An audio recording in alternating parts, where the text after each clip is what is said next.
Good afternoon, ladies and gentlemen. This is Nova War. And your favorite black YouTuber, Maximus Black. Your favorite whitest sounding YouTuber, Maximus Black. Screw you. And this is, Jeff, this is the first time in a long time that we've actually done a ladder game. A ladder game. Yes, and it's not on purpose, believe it or not. We've been busy. We've been doing a lot of live streaming. Yeah. We had a big archive of stuff that we had finished. Adam was busy doing his final exams, and he's graduating this week. Woo! And we ran out of ladder games for you guys. I know you've been seeing a lot of Maximus Black and Nova War, and that is not on purpose. Our intention was to not just be focusing on us. It's just that was the only material we had left. So, with that, we're bringing you guys back to you guys. Mr. Black. Yes, sir. You want to do me a big flavor?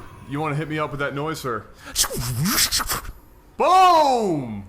Up here in the top left position here, I can't remember is this Slag Pits? I think it is. We have MrKennyKRH, and down in the bottom right position we are looking at sKoundar. sKoundar. Nice. And for those who were wondering, Jeff, did you make it through the 24-hour feed? Yes, I did. I did the entire 24 hours, and then I took a 4-hour nap, and then I was on another feed. That's how I roll. I was with my girlfriend that night, and I got a text from Jeff saying he was still up. Was it Destiny's feed that you were on? Yes. And I was like, what in the hell are you doing awake? You've been up for 26 hours. Go to bed. I was actually up for 32 hours. Actually, 32 hours at that point. Yeah. And I was... And for those who enjoyed it, I will be doing one of those once a month.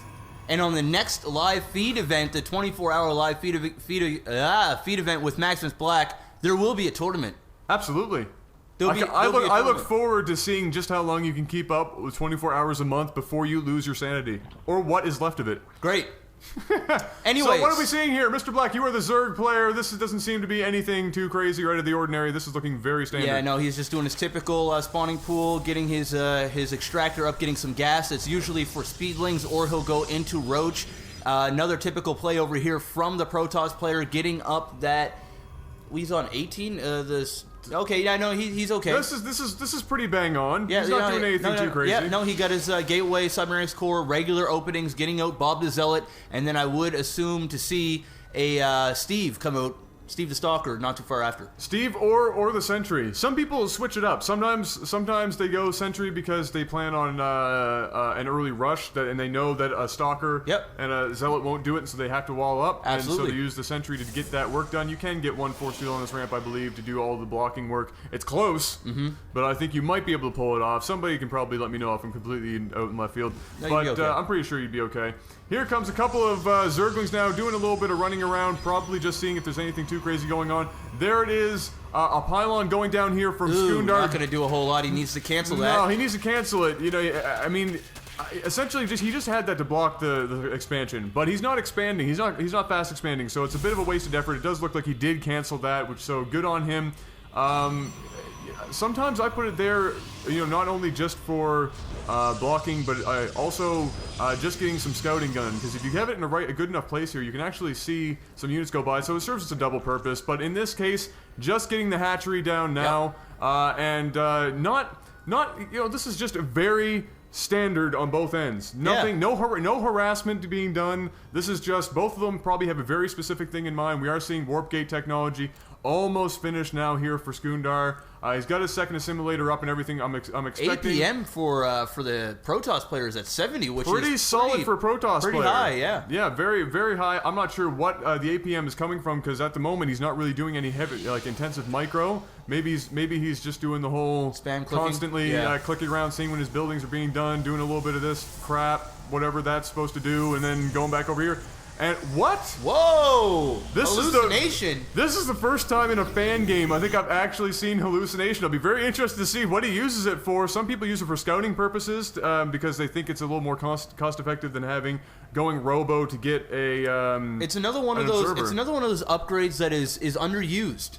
It's underused. You know, to be honest, I'm not convinced it's Holy Sentry. Yeah, well he's got hallucination. He's got a heavy gas. He's gonna hallucinate probably the sweet bunch of hell zealots. out of Bob. He's gonna clone Bob, but no! And then he blocked his own sentry, and Bobby's out defending himself in the middle. Oh, sour. Those lings are gonna come in here. Oh no, he got Bob back up, which is good to see. So he does have 3 gates out right now. What is he getting? A fourth gate. A fourth gate. Pretty decent 4 gates. A little slow. It's a little slow because I think he got caught up in that battle right there. It's at the 7-minute mark. The 4th gate building is a bit slow if he is doing a true 4 gate. Now a couple of roaches coming out here for Mr. One thing that I do notice here from Mr. Kennedy, or Mr. Kenny, whatever his name is, he only has 1 gas going. He only has 1 saturated gas. Yes. So I don't know if he plans on just going really, really heavy speedling and then getting some roach on the offset to kind of complement each other and go in there and do massive amounts of damage. But you know what? With the unit composition... He's bringing out a bit of a Phoenix to do a little bit of scouting probably. It runs the hallucination away, or it took off by itself. Not looking good for the toss Not right looking now. very good at all. That is a lot of roaches on the field. That's a big amount of damage. Unless he can... No! You needed another sentry! Yeah, no. Those are bad units. And one of his warps still isn't warped in yet. One of his gateways, he now is Just warping it. He is in a world of trouble. If he can get 1 sentry out here, but oh no! The roaches make a push into the base, and now he's going to have a lot of trouble building Stalker right now. Stalkers they do attack faster than roaches, and so they are usually pretty good against roaches, especially off creep. So you can do marginal kiting, but not too much. Couple of Bobs coming out here to do some melee damage up front. More roaches now coming into the front. That was good. But he's doing very well. He's doing good. See the difference 1 or 2 zealots can make. Absolutely. Getting up in there. Now, people when they do the melee units, they underestimate just how much a couple of those melee units can do just to take the fire off of your range. No, absolutely. Now Adam's not saying go ahead and get a bunch of zealots to take out roaches, because that'll fail horribly unless you have the zealot charge. And still it's not a great unit. But you know, like when Adam just said, absolutely, when you have some stalkers in the background and you bring out 1 or 2 zealots to kind of hit them up at the front and have your stalkers do some serious damage from behind. And also, a lot of the times, if you have enough zealots, you will force the roaches to back off the zealots, and then the stalkers will still have the range and the attack power to really take them out while they're running. It's a very, very, very, very good unit composition against roach. Absolutely. We are seeing a couple of drones now go down, 5 to be specific. That was a good defend. That was it was a good defend. It wasn't perfect. He probably could have done a lot more just by having 1 sentry out instead of getting that first couple of stalkers. No, I do agree with you, but at the same time, he still did a great job. He made it so that all the roaches came in, and he successfully defended off all of them and killed all the units instead of holding the units outside the base and letting him keep massing up and then come in with an even bigger army. He managed to cut off what he had, kill it successfully, not lose any probes, remained cool, and is, getting his expansion up. I think he's doing a good job. Oh, he's absolutely doing a great job. Something I'm going to notice right now is that Mr. Kenny just got a whole lot of Zerglings and less roaches. That is a great move because we're seeing a heavy stalker build right now coming out for sKoundar. He is doing up here, going to put a little bit pressure, or try to put a little pressure on, but on creep, not a chance in hell. You need to get out of there immediately. He brought this probe probably to put up a pylon in here for reinforcements, but down goes the probe. Mr. Kenny, of course, having that overlord very smartly placed right there, getting that scouting work done. The Nexus is catching up with this expansion. Mr. Kenny had this expansion up for a long time. Hasn't really saturated it or done a great job. I think that's why that those 5 drones came out really, really quickly for him after that first push. His macro did slip, I noticed, quite a bit during that battle, and sKoundar also letting his macro slip just a little bit. Also with the pylons as well. Yeah, the pylons as well, and he's also pretty mineral intensive right now. He could probably pump out some more zealots to get those ground units on the ground, those melee ground units. Melee units. Absolutely. But, both players are doing a fairly good job. I will say, though, Mr. Kenny, I think, maybe committed a little bit too much on the attack and kind of let his macro slip in the drone department. He still only has 1 gas going, only 1 extractor fully saturated. I think that's going to really hurt him in the long run. He doesn't have any upgrades going. If he ever wanted to transition into anything else, like Hydralisks, he's not going to be able to do it at this point. It's going to be too late. The Protoss, on the other hand, doing a great job at finally getting that saturated. His unit composition is getting up very, very heavily. He's got those sentries, what I like to see. Still no upgrades yet, even though he does have the forge. He is placing 2 pylons there by the destructible rocks, which is what I like to see to make sure that those pylons aren't going down and you don't have a bunch of speedlings and banelings coming in and taking out your probes. Definitely, we are seeing now Twilight Council. I want to call that Templar Archive, probably. I'm just going to start calling it that for just to piss people off. I'm just going to start pissing people off and calling it the Templar Archive. So the Twilight Council is going down. I have to assume if he's smart, he's probably going to get Zealot charged. If you're going to do it, get up against the wall. That's probably, if you're going to stay around here and do this battle, that's the best place he could have been, but he's still heavily outnumbered.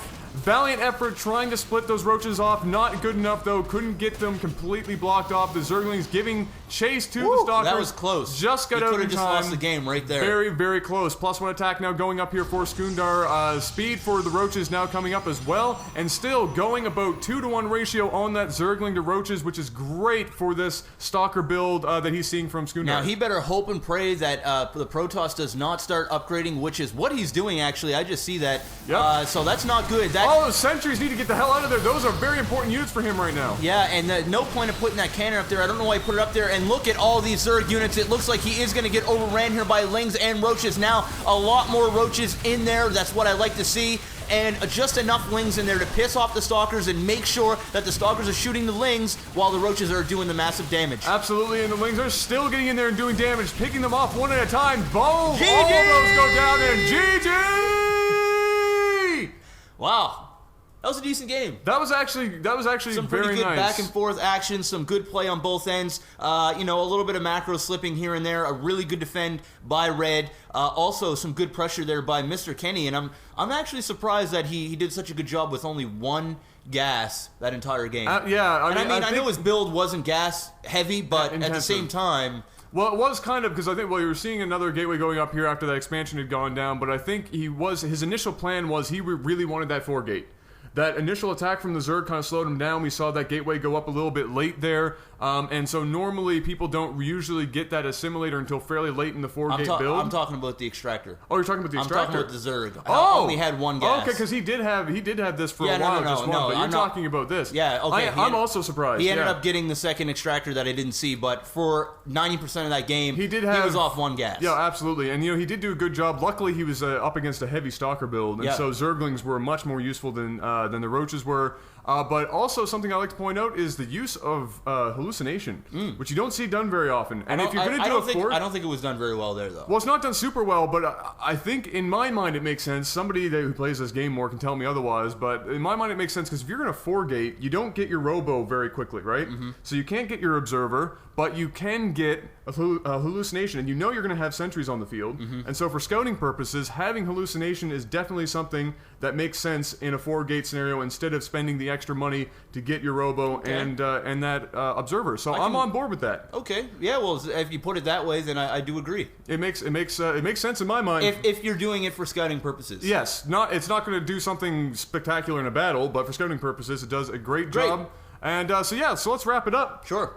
This has been game 1 of a couple for today. Finally getting back into the ladder matches. Ladies and gentlemen, this has been LAGTV coming to you from the fine locale of Canuckville, Canada. I am Nova War, killing it. And I'm Maxis Black. Boss. See ya.